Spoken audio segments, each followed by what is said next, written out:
Everyone, मैं आज आपके सामने एक न्यू टॉपिक लेके आई हूँ जिसमें मैं आपको आयरन डेफिशिएंसी के बारे में बताते हैं।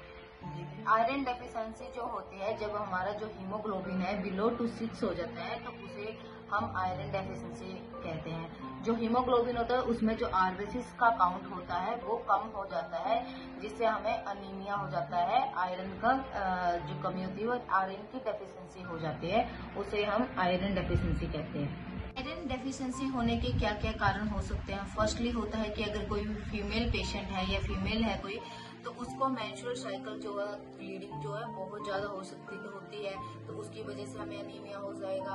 अगर कोई पेप्टिक अल्सर है तो अंदर कोई ब्लीडिंग हो रही है तब हो जाएगा। अगर रोड साइड कोई एक्सीडेंट हुआ है, अगर ब्लड ज्यादा देर से बह रहा है तो उसकी वजह से हमें अनीमिया हो सकता है। अगर कोई हेमरोइड्स का पेशेंट है, जो हेमरोइड से ब्लीडिंग होती है, तो उस केसेस में भी अनीमिया होने के चांसेस होते हैं। अगर पेशेंट जो है कोई एस्प्रिन ले रहा है, एंटीकोगुलेंट ले रहा है, जिससे जो खून होता है हमारा पतला हो जाता है, उसकी वजह से भी हमें अनीमिया हो सकता है।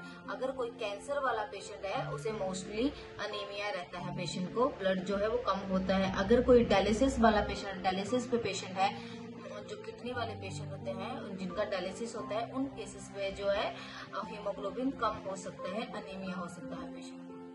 अगर किसी पेशेंट को अनीमिया है तो क्या साइन एंड सिम्टम होंगे जिससे लगेगा कि हमें अनीमिया है। तो फर्स्टली होएगा हमें बहुत ज्यादा वीकनेस होएगी, जो हार्ट रेट है बहुत ज्यादा होगा, टैकीकार्डिया होगा, वीकनेस होगी, पेल होगी। जो हमारे नेल्स होते हैं ये ऐसे दबाने पर रेड नहीं, पीले कलर के होंगे, इसलिए जो है इससे अनीमिया नेल्स से पता लगता है, आईज से पता लगता है। इन केसेस में जॉन्डिस में भी पीलिया होता है, पर वो पीलिया अलग होता है। और ये स्किन का पेल होना, जैसे अगर हम स्किन को दबाते हैं उसके बाद रेड नहीं आता है, येलो आता है, तो उसका कंडीशन होती है कि पेशेंट जो है अनीमिक है। सेकंडली होता है कि जो हमारे हैंड्स और जो फुट है वो ठंडे रहते हैं, कोल्ड रहते हैं, और जो हमारी शॉर्टनेस ऑफ ब्रेथ रहती है, जल्दी जल्दी हम ब्रीथ करते हैं और भूख नहीं लगती है। ये हमारे साइन एंड सिम्टम होते हैं अनीमिया के। आयरन के डेफिशिएंसी के जो रिस्क फैक्टर हैं वो है कि वुमेन ज्यादा इसमें सफर होती है। सेकेंडली होता है जो प्रेग्नेंट वुमेन, अगर वो अनीमिक है तो उस बच्चे की जो प्रीमेच्योर डिलीवरी होती है। और उसके बाद जो होता है, अगर कोई पेशेंट है या कोई मेल है जो बार बार डोनेट कर रहा है ब्लड, तो उसे भी चांसेस होते हैं अनीमिया होने के। जो कॉम्प्लिकेशन होती है आयरन डेफिशिएंसी में, फर्स्टली जो होती है चिल्ड्रन में, अगर मोस्टली चिल्ड्रन में अनीमिया इसलिए होता है क्योंकि जो बच्चे होते हैं वो ब्रेस्ट फीड पे ही डिपेंडेंट होते हैं, तो अदर उन्हें कोई न्यूट्रिशन जाता नहीं है, विटामिन सी के कोई कॉम्प्लिकेशन जाते हैं जो ऑब्जॉर्प्शन करते हैं, तो इसलिए चिल्ड्रंस में और इन्फेंट में ज्यादा मोस्टली जो कॉम्प्लिकेशन होती है आयरन डेफिशिएंसी की होती है। सेकेंडली होता है कि हमें जो कॉम्प्लिकेशन होगी, हमारा लीवर इनलार्ज हो जाएगा, लीवर में इन्फ्लेमेशन हो जाएगी।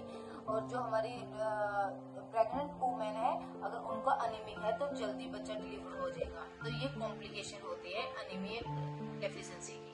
हमें अनीमिया डेफिशिएंसी को प्रिवेंट करने के लिए क्या क्या प्रिवेंशन करनी चाहिए। फर्स्टली जो होता है, हमने हाई रिच आयरन डाइट लेनी है। उसके बाद जो हमने जो साथ में उसके साथ हमने विटामिन सी के कोई ऐसे कॉम्प्लीमेंट लेने हैं, जैसे कि हो जाता है कोई ग्रीन लीफी वेजिटेबल लेने हैं, मीट्स लेने, अगर कोई नॉन वेजिटेबल है तो हमें मीट्स जो होते हैं, फिश जो होती है, वो चीजें लेनी है जिसमें जो हमारी ऑब्जॉर्प्शन भी सही होगी और आयरन सप्लीमेंट भी सही ढंग से जाएंगे, वो चीजें हमने लेनी है। अगर कोई ब्रेस्ट फीड पे पेशेंट बच्चा है तो उसको हमने साथ में कोई और कॉम्प्लीमेंट देने हैं, ग्रीन लीफी वेजिटेबल लेने हैं, या फिर हम दाल का पानी वगैरह ऐसी चीजें दे सकते हैं जिससे वो जो चीज मिल्क ले रहा है तो वो ऑब्जॉर्प्शन भी हो जाए, जिससे आयरन डेफिशिएंसी ना हो।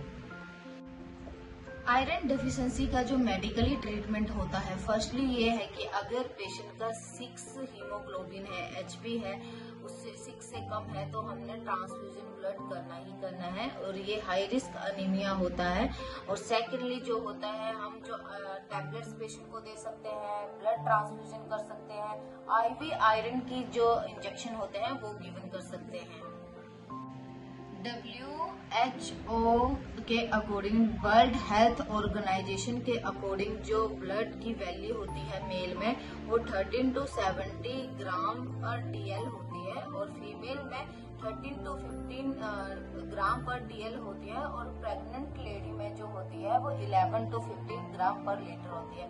प्रेग्नेंट लेडी में इसलिए हम 11 to 15 होती है क्योंकि जो हाफ जो न्यूट्रिशन होता है वो बेबी कैरी करता है, इसलिए जो उसकी वैल्यू रखी हुई है 11 to 15 रखी हुई है। थैंक यू एवरीवन मेरी वीडियो को देखने के लिए। अगर आपने आयरन डेफिशिएंसी के बारे में कुछ भी पूछना हो तो आप मुझे कमेंट कर सकते हैं, मैं आपके हर एक कमेंट का रिप्लाई करूंगी। Thank you everyone.